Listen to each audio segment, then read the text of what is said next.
2500 वर्ष के बाद भी जिनके दिखाए हुए रास्ते पर आज भी दुनिया का बहुतांश हिस्सा चलता है। यही है विश्व मार्गदाता। कैसे बने सिद्धार्थ से बुद्ध? कौन थे बुद्ध?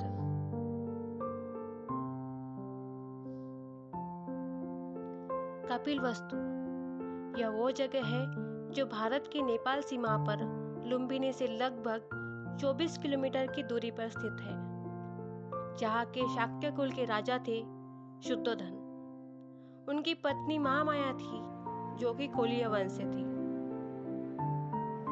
एक दिन सुमेध नामक बोधिसत्व माता महामाया के स्वप्न में आए और उन्होंने उनसे सवाल किया कि मैं अपना अंतिम जन्म पृथ्वी पर लेना चाहता हूँ, तो क्या आप मेरी माँ बनेगी?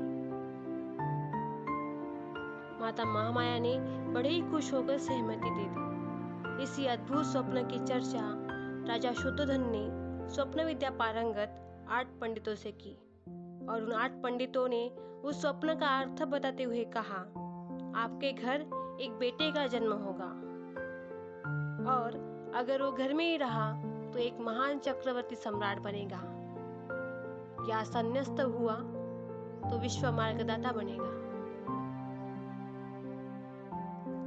देवदह, जो कि महामाया का मायका था, उस वक्त प्रसव के लिए मायके जाने की प्रथा थी।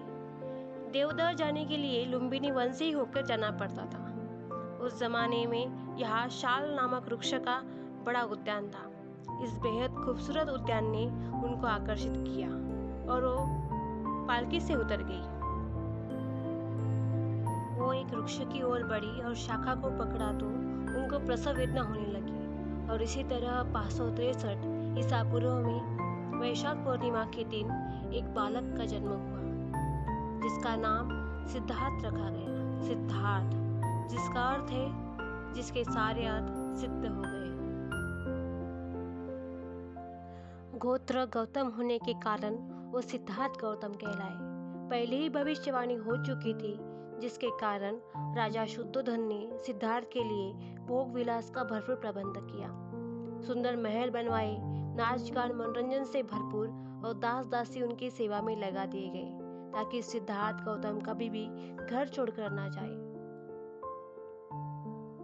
वयस्क होने पर दंडपाणि नामक शाक्य की पुत्री यशोधरा से सिद्धार्थ का विवाह हुआ और उनके घर एक बेटे ने जन्म लिया, जिसका नाम राहुल रखा गया। सिद्धार्थ गौतम शाक्य संघ के सदस्य थे। शाक्य राज्य के समीप कोलियों का राज्य था। रोहिणी नदी इन दोनों राज्यों की विभाजक रेखा थी। रोहिणी नदी के पानी से दोनों राज्यों में खेती की सिंचाई होती थी। जल के हिस्से को लेकर दोनों राज्यों में विवाद खड़ा हुआ। फिर निश्चित हुआ कि इस विवाद को युद्ध द्वारा ही मिटाया जाए। फिर शाक्य संघ का अधिवेशन रखा गया। इस अधिवेशन में सिद्धार्थ गौतम ने युद्ध का विरोध किया। बिना उनकी बात समझे सिद्धार्थ गौतम को दोषी ठहराया गया और उन्हें पनिशमेंट के तौर पर शाक्य राज्य से निकाला गया। उनके गृह त्याग के दंड स्वीकार करने से शाक्य और कोलीय के बीच का युद्ध स्थगित किया गया। 29 वर्ष की आयु में उन्होंने गृह त्याग किया और यही से शुरू हुआ उनका संन्यस्त जीवन। बुद्ध के प्रथम गुरु आलाल कलाम थे, जिनसे उन्होंने संन्यास काल में शिक्षा प्राप्त की। उनसे शिक्षा प्राप्त करने के बावजूद जीवन और मरण से संबंधित कई सवाल थे, जिनका समाधान अभी भी सिद्धार्थ को नहीं मिला था। इसीलिए उन्होंने अकेले ध्यान साधना करने का निश्चय किया। वो निरंजना नदी पार करके ढिंगेश्वरी पर्वत पर पहुंचे। यहाँ की गुफा में घने जंगल में एकांत में शरीर पीड़ा करके घोर तपस्या करने लगे। उनके पास साथी वहीं पर अलग साधना करते थे। आत्मपीड़न तप करते वक्त सिद्धार्थ ने अपने शरीर को अत्यधिक कष्ट दिए। कई दिनों तक अन्न ग्रहण नहीं किया, जिसके कारण उनका शरीर दुर्बल होने लगा। उनकी शरीर की हड्डियां दिखने लगी। तब उन्हें एहसास हुआ कि शरीर और चित्त एक ही अस्तित्व के अंग है। जब तक शरीर स्वस्थ नहीं रहेगा, तब तक चित्त भी स्वस्थ नहीं रहेगा। शरीर से अत्याचार करना चित्त से अत्याचार करने के बराबर है। वट वृक्ष के नीचे अर्धमग्न अवस्था में सिद्धार्थ गौतम बैठे थे। तभी वहां पर सुजाता अपनी दासी के साथ वन देवता को खीर चढ़ाने के लिए आई थी। वट वृक्ष के नीचे बैठे सिद्धार्थ को सुजाता ने खीर खिलाई और ये बात उनके 5 साथियों तक पहुंची। तब तक वो उन्हें छोड़कर चले गए थे। तथागत बुद्ध को बोधि अवस्था में अन्नदान करने वाली सुजाता बौद्ध इतिहास का अभिन्न अंग बन गई, जिन्हें आज भी याद किया जाता है। वैशाख पूर्णिमा के दिन सिद्धार्थ को ज्ञान की प्राप्ति हुई, जिसके कारण वो बुद्ध कहलाए। जिस वृक्ष के नीचे सिद्धार्थ को बोध मिला वो बोधि वृक्ष कहलाया। यह वृक्ष भारत के बिहार राज्य में गया नामक जगह पर स्थित है, जिसे बोध गया कहा गया। बुद्धत्व का अर्थ है अपने स्वयं की मेहनत द्वारा खुद को विकारों से नष्ट कर देना और जन्म मरण के चक्र से हमेशा के लिए मुक्त होना ही बुद्धत्व है। ऐसे ही बने सिद्धार्थ से बुद्ध। 4 सप्ताह तक बोधि वृक्ष के नीचे रहकर धर्म के स्वरूप का चिंतन करने के बाद बुद्ध धर्म उपदेश करने निकल पड़े। आषाढ़ी पूर्णिमा को वो काशी के पास मृगदा, जो वर्तमान में सारनाथ है, वहां पहुंचे। वहीं पर उन्होंने सर्वप्रथम धर्मोपदेश दिया और प्रथम 5 मित्रों को अपना अनुयायी बनाया और वहीं से शुरू हुआ बौद्ध धर्म का प्रसार। धर्म का प्रचार तब की लोक भाषा पाली में किया गया। महाप्रजापति गौतमी को सर्वप्रथम बौद्ध संघ में प्रवेश मिला।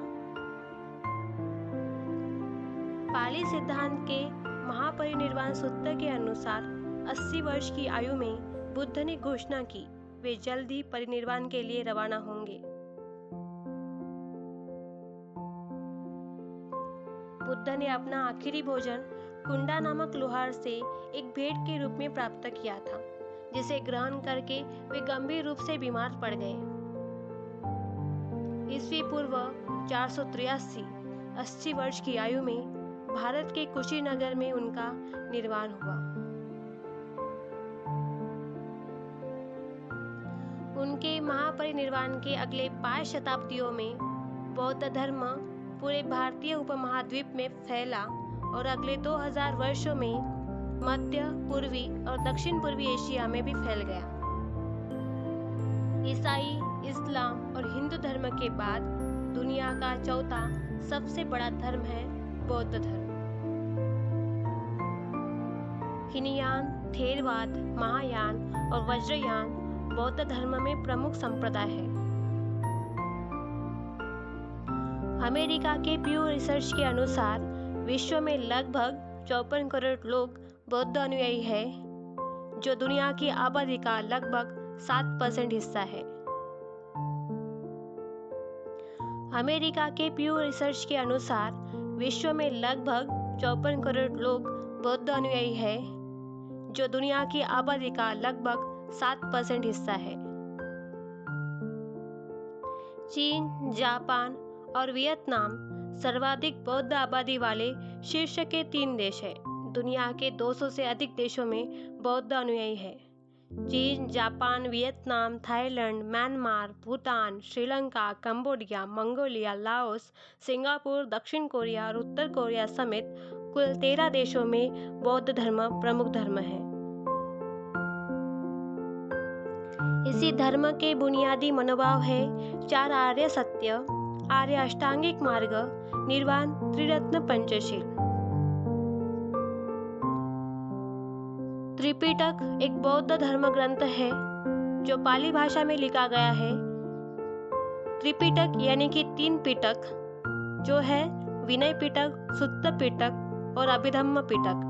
यह बौद्ध धर्म के प्राचीनतम ग्रंथ है जिसमें भगवान बुद्ध के उपदेश संग्रहित है। यह ग्रंथ पाली भाषा में